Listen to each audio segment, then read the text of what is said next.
I've been bombarded with spooky stuff from Fright-Rags, from Roosevelt's, from Vinegar Syndrome, from Scream Factory, and more. Let's open some stuff up. What's up, cretins? What's up, creeps? My name is Chris. I'm the only person talking horror on the internet. I gotta get one of these out of the way. Stuff is piling up. I actually have more stuff to unbox, but I can't do an hour-long video. Can I? No. All right, where do you want to start?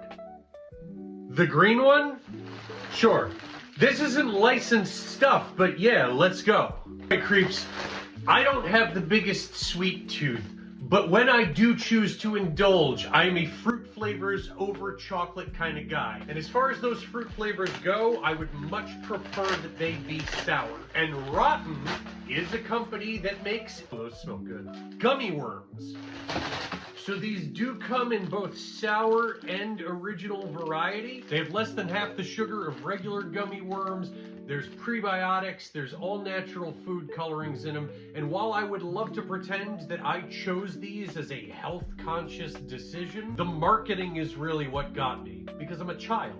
You can see in their commercials, which aggressively scratch that nostalgia itch, that they are trying to invoke weird / gross toys of the 1990s, specifically creepy crawlers. They claim that everybody has a freak inside of them that needs to be fed and that rotten gummy worms are their meal of choice. Let's try them out. They come in loopy lime, messy mandarin, slobberin' strawberry, weirdo watermelon, scary cherry, and barfin' blue raz.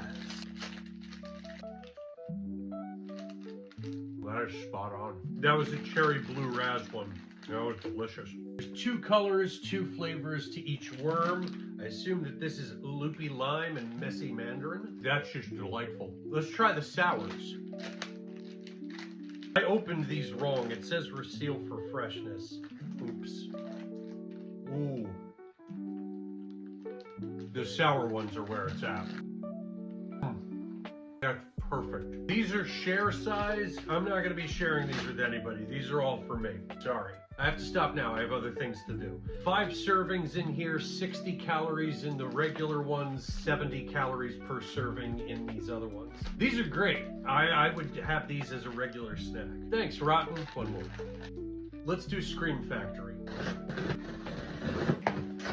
This is the special edition of the 2005 remake of the Amityville Horror. I personally never understood the hate for this movie. Are we past it yet? I mean, I agree that the whole Native American torture aspect is wholly unnecessary. This story never needed more than DeFeo, Lutz, and that's it. And yes, I 100% agree that the original is a better and scarier film, but I will fight to the death that this is a significantly more entertaining film. Of the 5 Platinum Dunes remakes, I will argue that this was the story that had the best justification for a remake. Terrible knockoffs aside, as far as the accepted canon series goes, they fucking suck. The original is great, don't get me wrong, but the Exorcist ripoff one sucks. Spooky Lamp sucks. Demon Clock sucks. Bella Thorne sucks. 3D's kind of alright, but Dollhouse fucking sucks. And I own all of them, so I'm a fucking idiot. What do I know anyway? Got our poster. Pick it up on eBay. Just one more. Let's do this one. So this was actually a gift from my friends Ryan and Caitlin. I'm sure that you know what it is, as it says Tear Pop on the side. But let's check it out. Yep. This is the Terrifier 3 popcorn bucket. Does the hat come off? No. You just open the back. Now I got a place for those. So this is great. I love that this series is as big as it is, that it's not only justified, but people demanded that this happen. I didn't have the intent of getting into the bucket collecting, but this kind of makes me see the appeal. Do you guys think this is an out all year thing, or do you think that I should hold off until the holidays to put this out on display? But while we're on this topic, let's open some Target stuff. And for clarification, these were purchased prior to the boycott. I would not have purchased them currently. Whether you do or do not agree with that, we can all agree that sending 4 Blu-rays in 4 separate packages is fucking ridiculous. And the first of those 4 is Terrifier 3.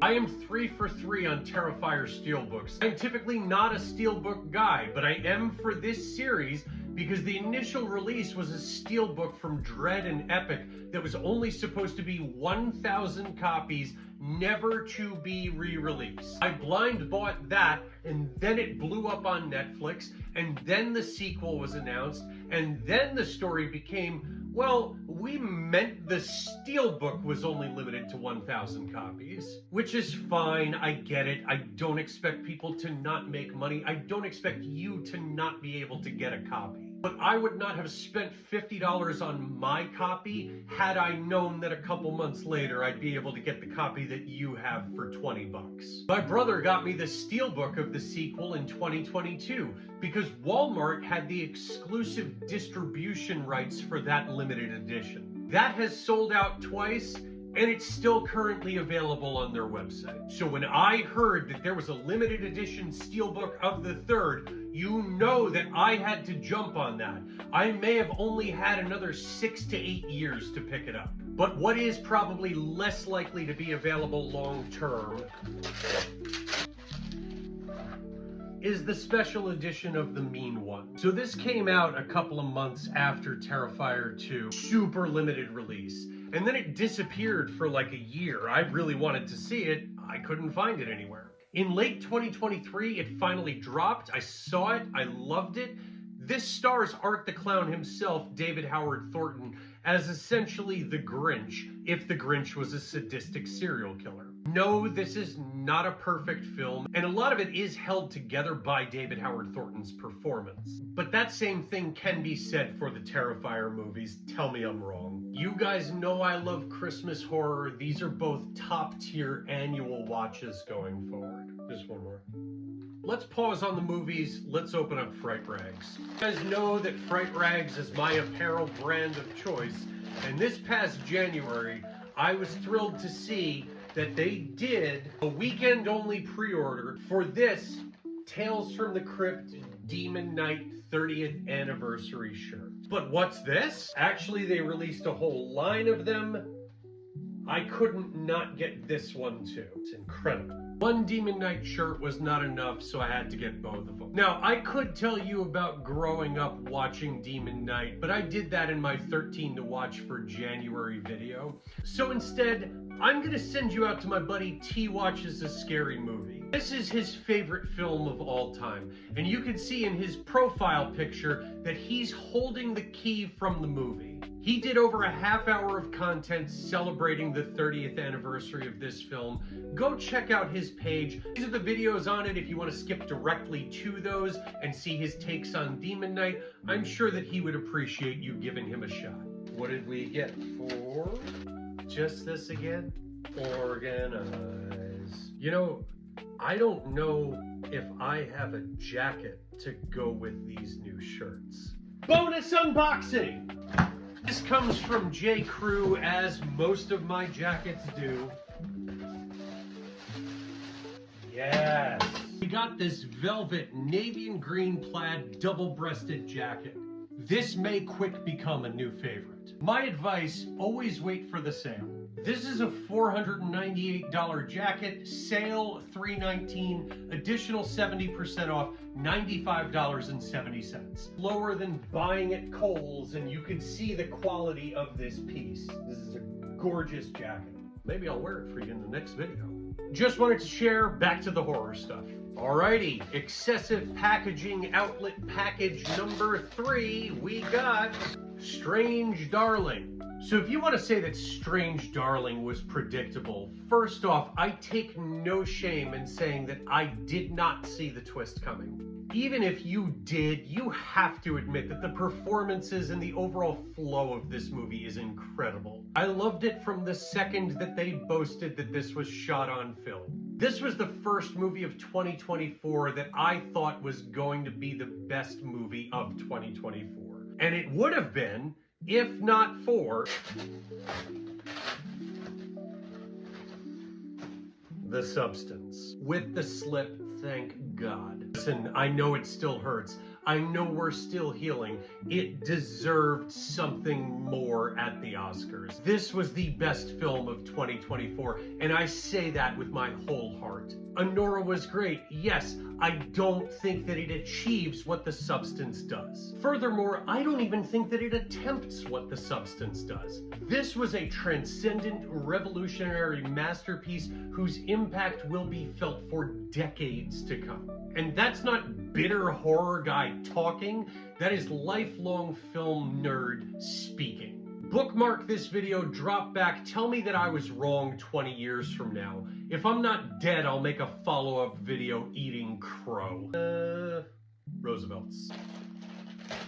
And this is a Universal Monsters collage shirt. Look at all the detail on that. They covered like everything that you would want out of this. Silica gel. So funny thing about this shirt, I actually bought this in 2023. I wasn't 100% certain on it because I'm not really a Universal Monsters kind of guy, but I do love this shirt. And I know with Roosevelt's, things sell out quickly, so I grabbed it. It got here, I wasn't entirely certain on it, so I put it up on eBay for $250 because that's the price that I felt, if it goes, and it's fine. It sold for that $250. Even then, I considered canceling the sale and keeping the shirt because it's a cool shirt. But I went through with it, a deal's a deal, I sent it off to the guy. Not 2-3 weeks later, they put up a reprint of it. I end up buying it with the $180 profit that the other dude afforded me. So thanks, guy. Actually, just you forget I said anything at all. Let's finish up with Vinegar Syndrome. Just do one more. We need our energy. Again, Vinegar Syndrome is absolutely crushing it with the stuff that they're doing nowadays. We're gonna start with the Adult Swim Yule Log. Check out that lenticular cover. Okay, so I'm not gonna say too much about this movie for those who have not seen it. All I'm gonna say to you is that this is a Yule Log. I'll also tell you that it finished number 28 on my favorite horror movies of 2022. I documented 113 movies that year, so that's pretty good. There was a sequel that came out last year, and I will not remove the slipcover on this because I don't want anything spoiled. I'm just gonna let your imagination run wild while we discuss The Coffee Table. So I was admittedly skeptical when all of you were going nuts over this flick last May. When I finally watched it, yeah, the hype is real. I've been bad about ranking my 2024, but this may end up in the top 10. This is a hard one to describe as well without giving too much away, but I do want to give you some spoiler-free thoughts if you are new to this. Number one, this is not an easy movie. This is not a casual flick to watch. In fact, I had the physical reaction of feeling like I was going to vomit for over an hour of watching this simply due to the tension. 2, if you know the spoiler, this movie is not exploitative. It is a hard watch, but you are not forced to look at anything. That's all I'm gonna say. 3, the most fascinating thing about this movie to me is people saying that this is darkly funny. And I am not going to disagree with you if that is the reaction that you have. But I am going to say that that never occurred to me while watching. And watching it back, I see the stuff that people are likely talking about, and none of it is framed as humor. And it just has me so deeply curious about the human response that this film elicits. Because I think that there are people who have to assume that this is humorous, because if it's not, what is this? Furthermore, I think that there are people who are begging for levity and grasping at the closest thing to it. I think that there are people who want to scream or run away or puke, like myself, And I don't think that anybody's wrong. I just think that this film hits a deep primal nerve. This is a fascinating exploration of an absolutely impossible topic. It won't be easy on you. Do as you will. And the last piece, and one that absolutely is supposed to be funny, they have finally released Cannibal the Musical to Blu-ray. Predating Book of Mormon, Team America, World Police, and even South Park, Matt Stone and Trey Parker made a gory, ridiculous musical horror film based on the real-life only person to ever be convicted of cannibalism in America. This film was turned down everywhere. They submitted it to Sundance. It didn't even get denied. It got ignored until it made its way to Troma Entertainment. Matt and Trey do to this day credit Troma as giving them their actual start. And the humor in this movie is absolutely their brand, especially in the earlier seasons of South Park. I love the imprint deluxe edition here.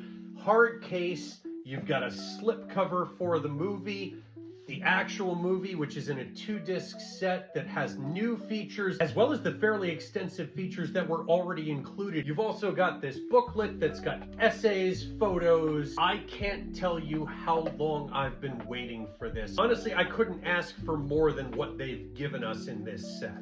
This is, without a doubt, the most spadoinkle release of the year, hands down. All right, creeps, that's just one more. All right, creeps, that's gonna do it for today. Do all these things. Let me know what your favorite thing is from this haul right over here. As always, that and this is all just a matter of opinion. See these things yourself, make your own decisions, remain critical, support horror.